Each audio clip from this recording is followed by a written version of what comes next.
नमस्कार, प्रवास action news network और आप सभी का स्वागत है। भारतीय विदेश मंत्रालय की साप्ताहिक प्रेस वार्ता में प्रवक्ता रणधीर जायसवाल ने पश्चिम एशिया की बिगड़ती स्थिति, वर्तमान अंतर्राष्ट्रीय परिदृश्यों, विशेषकर मध्य पूर्व और दक्षिण एशिया से संबंधित सवालों के जवाब तो दिए ही, साथ ही भारत के पड़ोसी देशों से संबंधित और अन्य वैश्विक मुद्दों पर आधारित विभिन्न प्रश्नों के उत्तर भी दिए। आइए देखते हैं विस्तृत प्रेस वार्ता।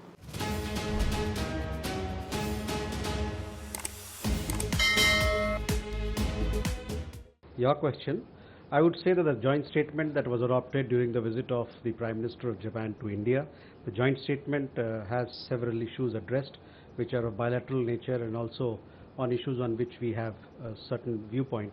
And I would say that our joint statement is self-explanatory as far as your question is concerned. Coming to your question regarding the social media post that you referred to, we have seen the post that you are referring to. It is an individual opinion and at considerable variance with facts. India-Japan discussions on Mumbai-Ahmedabad high-speed train are in fact progressing well. Japan will provide E20 train series, but only in early 2030s. The train in question is still under development. Meanwhile, construction work has rapidly progressed. First section will be opened in 2027 itself. Therefore, both sides agreed to start the operations with Indian high-speed train. The signaling equipment has been ordered accordingly and is in line with international specifications. No Japanese offer was received in this context. The project execution is in line with the common goal of starting the high-speed train project at the earliest. Your question regarding Chabahar, you would have, if you're following the issue, there was a waiver which was given by the American side. That waiver got over some time back. Post that, we have been in discussion with relevant stakeholders as to how to take this particular issue forward. On your question that it was attacked, yes, we have seen some reports in that regard, but we can also tell you that the terminal itself did not face any damage. सवाल पाकिस्तान अधिकृत जम्मू कश्मीर को लेके है, तो मैं ये कहना चाहूँगा और हम लोगों ने हमेशा से ये कहते आए हैं कि जम्मू कश्मीर और लद्दाख यूनियन टेरिटरीज जो पूरा क्षेत्र है ये भारत का अंग है, भारत का अंग था, भारत का अंग रहेगा। तो यही मैं कहना चाहूँगा आपके प्रश्न के उत्तर में। On regarding the visa rules, we've sent some reports regarding the visa rules. As you rightly pointed out, visa rules and visa functions and immigration matters are sovereign functions of any state.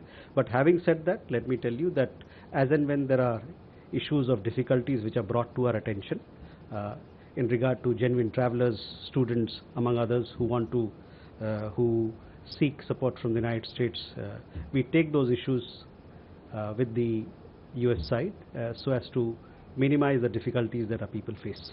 Your other question about attacks on civilian infrastructure, it has been a position that we have said all along in this conflict and otherwise in other situations as well, that civilian infrastructure should not be targeted under any circumstance. The comments that have been made, see, the Pahalgam terror attack took several innocent lives. You all saw its barbarity. Our authorities have begun investigations in the matter and it continues. As far as cross-border terrorism is concerned, you are well aware of Pakistan's decades-long sponsorship and support for it, as also its continued use as instrument of state policy. On your second question, I would say that Pakistan has no locus standi to comment on matters which are internal to India. Neeraj, आपने डिजी shipping के जो advisory अभी जारी किया उसके बारे में उल्लेख किया है। मैंने भी वो एडवाइजरी देखा है। आप जैसे जानते हैं और कि अभी हालात पश्चिम एशिया में हालात ठीक नहीं है और इसको मद्देनजर रखते हुए ये एडवाइजरी जारी किया गया है। जैसा कि आप जानते हैं कि जहाँ तक नाविक समुदाय की बात है उसमें भारतीय लोग काफ़ी हैं और ये हमारा एक तरीके से उत्तराधिकार बनता है, हमारा ये जिम्मेवारी बनता है कि हम लोगों को आगाह करें कि उनको किस प्रकार से हम सुरक्षित कर सकते हैं। आपने यही बात की कितने नाविक हमारे इस युद्ध में अभी तक क्षतिग्रस्त हुए हैं। तो मेरे पास नाविक के बारे में एग्जैक्टली कितने हैं वो नहीं कह सकता हूँ, लेकिन मैं आपको ये बता सकता हूँ कि खाड़ी युद्ध में अभी तक पश्चिम एशिया में हमारे 14 भारतीय नागरिक मारे गए हैं और 2 भारतीय नागरिक अभी भी लापता हैं। तो कुल मिला के 16 लोग हैं जिसको आप कह सकते हैं कि वो लोग अभी इसमें 14 लोग मरे हैं और 2 लोग अभी लापता हैं। और बाकी नाविक का जो संख्या है वो मैं आपको इस प्रेस कॉन्फ्रेंस के बाद में आपको बतलाऊँगा। Ayushi, your question regarding the proposed Senate bill, we are closely following these developments and we are aware of the proposed legislation. That is what I have to say. Ayushi, on the number of Indian vessels which are there in the Persian Gulf, as of today, we have, as you all know, that there is regular traffic between India and the Persian Gulf region. We have 7 Indian ships which are there in Persian Gulf. Indian flag ships which are there in Persian Gulf. As far as buying oil, we buy oil from various countries in the world. It is based on our approach towards energy sourcing, of which you are well aware. We have received a request for extradition. This request, as we have said earlier as well, is under examination, and the request is being taken into consideration, giving the legalities that are involved and judicial processes that are involved. Your question about Gautamda, about another extradition request. See, I cannot confirm whether this particular extradition request has been received or not. But what I can tell you, I can come back to you on that. But what I can tell you that any extradition request will be looked into, given its legalities, given the legal issues that are involved and the judicial processes that are involved.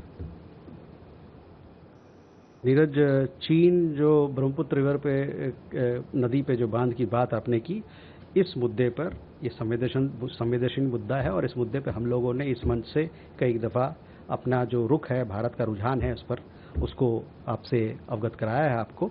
तो उस जो हमारी स्थिति है, जो हमारा पक्ष है, उसमें कोई बदलाव नहीं है। IMEC discussions are going on between India and the countries concerned and they are progressing. Kalol, on UN Security Council non-permanent seat candidature, we announced our candidature on 13th. External Affairs Minister was in New York, where we addressed the members there and launched a campaign. We also put forth as to what are the reasons based on which countries must vote for India to sit in the council yet again. And we are confident that our bid, our candidature will be given due consideration by all member countries. अगर आप भी लेना चाहते हैं देश दुनिया की तमाम जानकारी तो आज ही सब्सक्राइब करें हमारे चैनल को। साथ ही नीचे दिए बेल आइकन को जरूर दबाएं ताकि हर अपडेट आप तक पहुंच सके।